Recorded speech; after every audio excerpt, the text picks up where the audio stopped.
is good, YouTube? Quinn Wade Basketball Analysis coming to you with a quick video. I wanted to let you guys know I got some new merchandise available, not just t-shirt anymore. I got different type of t-shirt, different type of shirts and logos that you can purchase on my spread shirt, and also hoodies now. We have expanded and added more to the channel and more merchandise for the brand. Thanks for supporting. It will be in the description and the links will be in the comment section below. Thanks for helping me and supporting the movement. Quinn Wade Basketball Analysis. I'm going to check out the video. What's good, YouTube? Quinn Wade Basketball Analysis coming to y'all with a video about the top 5 centers. I already got my top 10 players in the NBA. I already got my top 5 for every position. So make sure you check out my lists by binge watching. They all in the playlist. You will see them, obviously, because this is going to be in the playlist too. If you want to see my top 5 for every position and my top 10 players in general. This was a tough list because it is a lot of good centers. And it was real difficult because I really didn't know who to put in, who to take out. And this is one of the harder positions. Like, if you would have asked me this 3 years ago, it would be easy to make this list. Now it's a little bit more difficult, and it's a little bit more players that have different play styles. Some are more defensive focused, some are more all around, so it's hard to gauge and judge them. So the little petty things is what's going to separate this list. So let's get into it. Dwight Howard is one of my honorable mentions. He had an excellent season in Charlotte, even though he ended up getting traded. He still was a solid rim protector, still was a solid scorer, showed that he can hit jump shots. He did do that already in Orlando. He had a little bank shot from 12 to 15 feet that he used to do, but his role has been marginalized. They just want him to roll to the basket and catch and dunk the ball and stay around that paint. And, you know, sometimes they criticize him for trying to expand his role. Then they criticize him for doing it. So do you want Dwight Howard to be a role player, or do you want him to reach his full potential? Only way he can reach his full potential if he do it in games, but then he get crucified for doing it in games. So Dwight Howard, the coaches really ruined him because they didn't know if they wanted him to be a role player, if they wanted him to maximize his abilities. And right now, Dwight Howard's still one of the best players in the world, just not top 10, top 5 like he used to be. Deandre Jordan is another honorable mention. He got his money this year, and he's with a team that really wants him and feel like they can utilize him the best. He is needed because they do need a defensive center, and they do need rebounding on that team. That's something that they have lacked. And DeAndre Jordan is a great rebounder, one of the best in the league, and he also is a good rim protector. Not great, but good. And he can finish around that rim and give them another option in the paint that they really was trying to have, an anchor. And he can do that for them.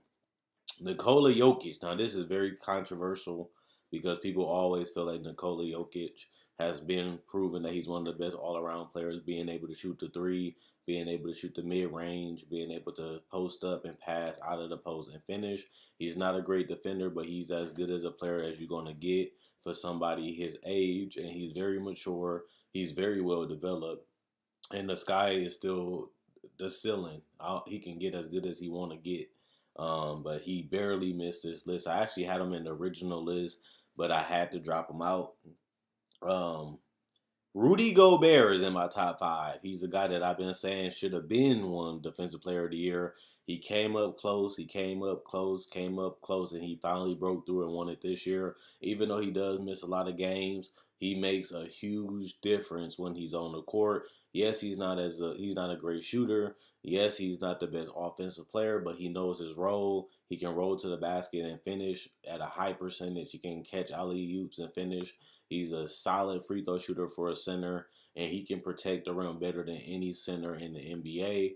And, you know, he's improved as a passer, especially in the pick and roll, rolling to the basket, making the pass out to the shooters, rolling the pass, giving it back to the offensive player like Donovan Mitchell. So he's still developing, he's still learning, and he has become a better player even this season. I would like to see him get a little bit more touches, but Other than that, Rudy Gobert is a guy that maximizes potential in his role. Now I want to see him fill out the rest of his game. And if he's able to do that, it makes the ceiling for the Utah Jazz go even higher, considering that they don't really have too many franchise cornerstones on this roster. It really is just Mitchell and Rudy Gobert. Everybody else is just a good part and a good role player inside the scheme. But Gobert, I think he can do more, and I think he would love to do it too. Considering that you're paying him $100 million too, you want to get the best out of him for that contract. Because after you get another superstar, this team is going to be locked up into the luxury tax. Demarcus Cousins, and I know this is a reason why people thought Jokic should be in the top 10, but I had to give it to Cousins because when he did play, he was one of the best players in general in the league. I had Demarcus Cousins as one of my top 10 players last year. Obviously, he didn't make it this year, but when Demarcus Cousins played, he was arguably the best center in the NBA besides Anthony Davis. Um, Other than that, Demarcus Cousins was a bully, and he did play the five. And once he got injured, Anthony Davis went to the five. So at the end of the day, Demarcus Cousins can shoot. He can dominate from the 3-point line. He can handle the ball, get to the basket, get to the free throw line. He's a dominant rebounder.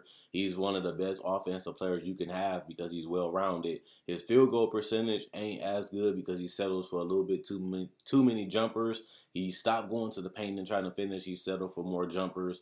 Obviously, him playing with Golden State, he's going to fall further down this list depending on how he play. Will he be great? Will he be dominant coming off the Achilles tear? Do they need him to be great? No. Do they need him to be dominant? No. They just need him to buy into a team concept offensively and defensively and rebound the basketball. And if he's able to do that, he's going to be a perfect fit because he's a great passer. He's a decent shooter, and he can handle the ball and make plays. So he's going to be a great fit into this Golden State offense, and he might even be a solid defender depending on how they use him.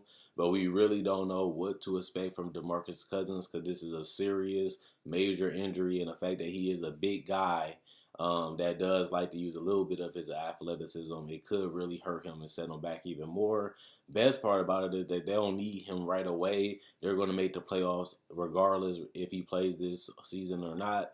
But having him give them another dimension and it gives them another side that they never had, and it gives them another talent that they never had, a dominant inside scorer.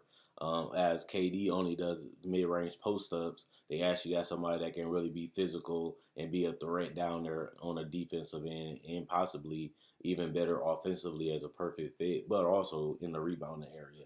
Joel Embiid. Now, I'm not the biggest Joel Embiid guy, but only reason why I have him over Cousins is that he is great at what he does. Joel Embiid has simplified his offense. He's going to post up. He's going to get that fadeaway going. He's going to get that three ball going. He's going to get to the basket. He's going to do the dribble handoffs. He's going to set great screens. He's going to anchor your defense and make sure that he can help and protect the rim. He was second in Defensive Player of the Year, actually losing to Joel Embiid.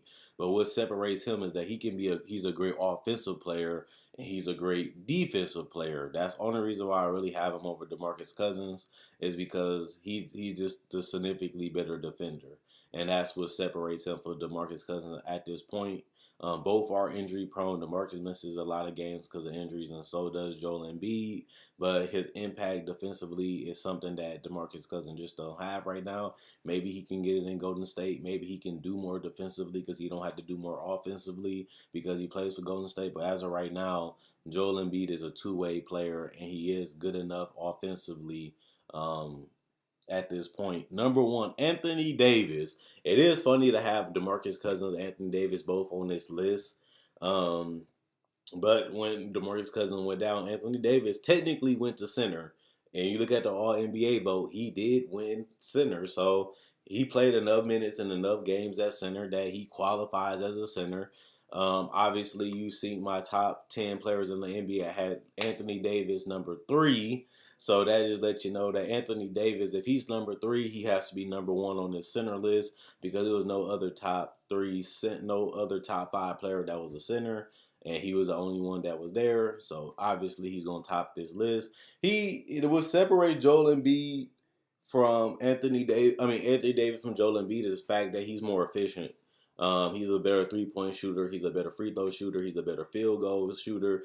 He's a better mid-range scorer. He handles the ball better. To me, he's a better rim protector. And he stays healthy. The last 2 games, he played over 70 games. And that's something that Joel Embiid hasn't even done once. He's more available, and he's more dominant. He averaged 28 and 10. Joel Embiid averaged 22 points, and Anthony Davis don't turn the ball over as much. Anthony Davis was able to get his team out of the first round and swept the Portland Trail Blazers, which was very impressive.